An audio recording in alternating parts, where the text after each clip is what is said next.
कल्पना करा, दोन चमकदार तलावांच्या मध्ये तरंगता एक महाल. ही अप्रतिम कलाकृती म्हणजे मांडूचा मुकुटमणी. पण याच्या नावात एक रहस्य लपलेलं आहे. शेवटपर्यंत बघा म्हणजे तुम्हाला याची कथा कळेल.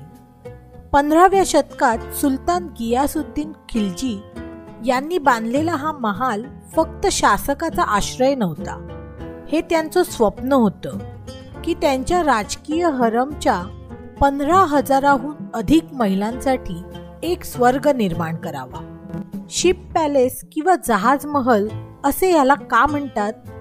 सुलतानाच्या वास्तुविशारदांनी एक अप्रतिम कलाकृती तयार केली, ज्यामुळे हे जणू भव्य जहाज पाण्यावर तरंगताना दिसते. जर तुम्हाला इतिहासाच्या रहस्यांचा उलगडा करायला आवडत असेल तर या व्हिडिओला लाईक करा, सबस्क्राईब करा